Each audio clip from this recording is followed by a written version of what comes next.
Alright, everybody, welcome back to another Youth Academy save. I saved over my Ajax one, so I decided I'd start a new one because I was very sad that I saved over it. I was looking forward to keeping to playing that one, was enjoying what was going on, but instead we're here at Standard Liège. Now, Standard Liège have had a kind of rich history in the footballing world, and if we go, oh my god, I don't even know where we find their history. Right there. Okay. They've got 10 league wins, 8 cup wins, and 4 Super Cup wins. When was their last trophy win? 2009 was their last league win. We're coming to bring that back with a lot of their youth prospects. They've got good training facilities and they've got good youth facilities as well. Excellent academy coaching, excellent youth recruitment. So we are looking very positively to the future here. They have had some great players come through the academy in the past, like Michy Batshuayi, Christian Benteke, and Axel Witsel, kind of the most notable ones that have come through there. I will highlight to you some players that are in the team that are looking like good prospects, quite young. We have Bradley Nam, who I think I'm going to lock in at attacking midfield this season. He has some nice attacking stats. He's not quick by any means. He's not got the best of mental attributes. Just hope we can develop him a little bit in attacking midfield. He's got a balanced personality. Hopefully that can just improve. He's scored 2 goals in 7 appearances so far this season. You know, it's alright. 4.5-star potential. We don't know if he's too good. Goalkeeper here, Mathieu Apollo. We do kind of need a goalkeeper to stay with us throughout the whole save. This guy, he's young enough to do it. He has conceded 15 from 7 games though, so that's a bit scary. We will take a look at that in just a second. I'm just going over some of the players that we might be seeing more of in the future. Maybe Leandro Calvita. He's 21, does play in the defensive midfield role. Don't know if he started at Liège. He didn't, but since he was young, he's been here. He looks like a little decent DM. Not too good, not going to develop into much, but hopefully he can just hold that role for a little while. In the U18s, we do have quite a lot of prospects. That's what I'm saying about the academy. Although their stars are rated quite high, we don't know if they are actually going to turn out into that. So I'll say Hadidi, possibly one of the future greats of the club. We don't know.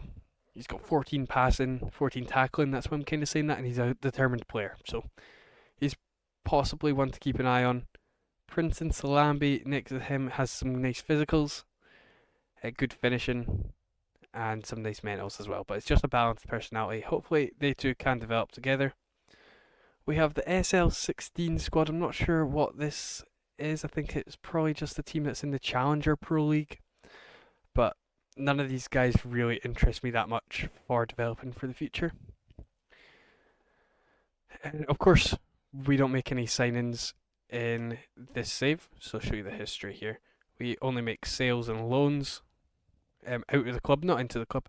So we sold Noah Sai for 325k profit. He was a bit of an up and coming player, but we thought we'd just take the money. And Bolly Bolingoli has also left as well to Union Saint-Gilloise. Yeah. We do have a bit of a tactic situation going on here. 4-2-3-1, kind of like Liverpool 1 that I made. Just sort of have a tracking attacking midfielder in there. Yeah, it is just Liverpool 1 with that added on.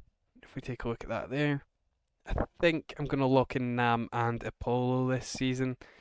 Don't really have too much feeling for anyone else. Abid is pretty decent. Probably one of the best players at the club. He'll be good at tracking back with that 11 tackling.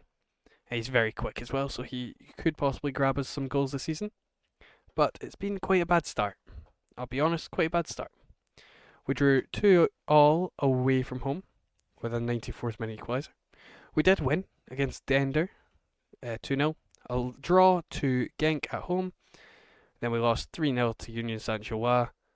Beat Cercle Bruges at home 2-0. Lost 4-3 to Leuven. And then lost 5-3 to Mechelen. So, not looking too good at all. I think I'll just simulate through to the youth intake and maybe show you some goals and things along the way.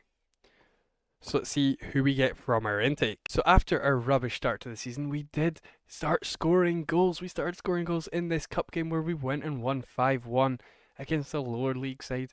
And you can see some of the quality of the goals we're scoring is just absolutely brilliant.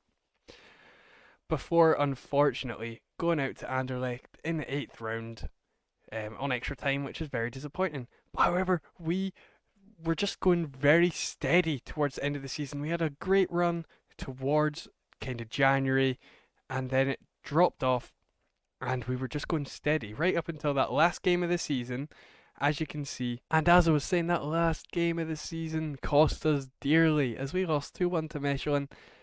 That threw us off top of the league. We were sitting nice and pretty right on the top after just going very consistent towards the end of the season, and we lost out by 3 points. If we hadn't conceded those 2 goals, we would have won the league. That's the way to look at it. But that's alright. You can see the board have set us a budget of 6 million. Of course, we're not going to spend that. We're going to improve this club's balance and take them all the way by doing the youth recruitment style. So, let's show you the youth intake. Okay. So, that is not what I was wanting to happen. The under 18s, here we are. Right, so I'll just go through it like this. We have Theo Apoti. He came through as one of the elite prospects. He looks alright. His technicals are a bit low, but he's got great physicals, really quick kind of player. Good natural fitness, and he is a bit determined. He's got 13 determination, whilst being aggressive as well. He does have good technique, apart from having really bad rest of the technicals, but those can just be trained upon. I think he does look like a good midfielder, potentially a box-to-box playmaker, because he does have good marking, so he could come back on defence. So we'll see what happens with him. Oh, my buttons have stopped working. We do have Lewis McLaughlin. Again, another midfielder. These guys can play the exact same positions, and they sort of have the same kind of attributes, which is strange. This is an English midfielder that's come through here. He's got good crossing, potentially a full back. We might see that happen. Playmaking wing back, as we do have. They can come inside into this midfield role. He has great natural fitness. He's professional, fairly professional even, so we'll see him come through pretty nicely. He's quick, yeah, again with good acceleration. Stamina's nice, natural fitness is great, and he's brave. So yeah, again, we'll just see what happens there. This guy, I think, is our best player to come through. Hedwig Lenge. He's going to be playing in the attacking midfield role for us. Take a look at him there. I think he's got great first touch. The technique on him is phenomenal. He doesn't have very good physicals. He's quick. That's about all he's got. He can't jump. He's not strong. But he's 15. He'll grow into it. He's a very small, diminutive player. 164 centimetres. And his mentals are nice as well. 13 composure, 14 flair. He's aggressive. He's got great vision and great teamwork. That's really all I want from my attacking midfielder. So, if he can pass the ball, what can't he do? He's going to get some game time next season. He might even come in to replace Bradley Nam. We'll see. Solomon Osei came through in this intake as well. A nice Belgian goalkeeper here. He has great communication, good reflexes, great handling, great agility. He could come into the first team. I think it would probably be a good idea to get him some game time at 16 because goalkeepers are very hard to come by. So he could even get loaned out. That might be the option so that we don't hinder any performance. Because we do have European football next season. I don't want to get sacked. So he might just get loaned out. But he looks very good. He's a driven kind of person. And that's what we want to see from our goalkeepers, of course. Right. My escape button isn't working anymore. It's a shame. We also got a centre-back, Lorik Utshudi. He might be coming in to play next season. He's one of the best we got through. He's not quick. He doesn't need it. His mentals are world-class for his age. You won't see anyone at his age with better mentals than that. Even his technicals for his position. Maldini once said, if you need to tackle, you've defended wrong. And that's how this guy looks at the game. Lurk Uchudi has 7 tackling, but he does the rest of it so brilliantly that he doesn't need to tackle.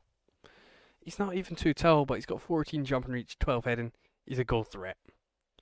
This guy's going to be phenomenal. I think we're promoting him to the main team for next season. Bernard Lazoy, he is another centre back. We've got some good centre backs coming through here. Good marking, good heading yet again. Some nice physicals, a bit faster, a bit brave. He's fairly professional, so we'll see him develop very nicely.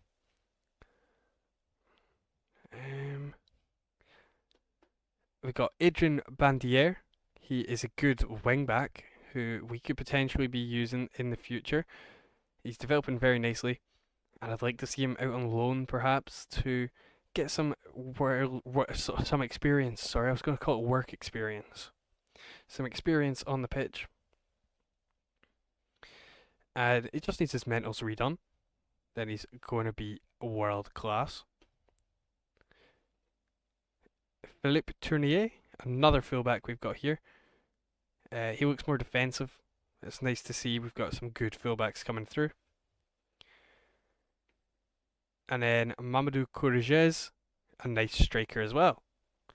So that is Season 1 of the Youth Academy Only Challenge. I hope you guys have enjoyed, and I'll see you in the next episode.